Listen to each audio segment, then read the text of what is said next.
நாம் காது குத்துவதின் நோக்கம் என்ன? அதனுடைய வரலாறு என்ன?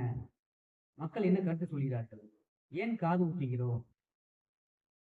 தமிழ் மரபுல ஒவ்வொரு ஆண்மகனும், அதற்கு முந்தைய காலத்தில் பெண்கள் போருக்கு சென்றிருக்கிறார்கள். அதற்கு பிறகு ஆண்கள் போருக்கு சென்றிருக்கிறார்கள். ஆக போருக்கு செல்லாதவர்கள், காயம்படாதவர்களை காது குத்துவது என்பது வழக்கமாக இருக்கிறது.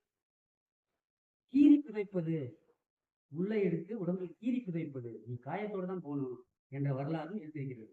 ஆக காது குத்துவது எதற்காக என்றால் வரலாற்றுக்காகவும் வீரத்திற்காகவும். இப்போது நம்ம இளவட பசங்கள் எல்லாம் காதுல கம்மல் போட்டு கேளுங்கிறாங்க. அது காரணம் அது ஃபேஷன் ட்ரெண்டு அப்படிங்கிறாங்க. ஆனால் உண்மையிலேயே காது குத்துவது ஒருவன் சுறுசுறுப்பாக இயங்குவதற்கும், அதிக சேட்டை செய்கிறவன் அடங்குவதற்கும். உடம்புல ஏதாவது ஒரு ஓட்டை போட்டா அந்த நம்ம கவனங்களும் அந்த இடத்துல குவியும்ல, அதற்காக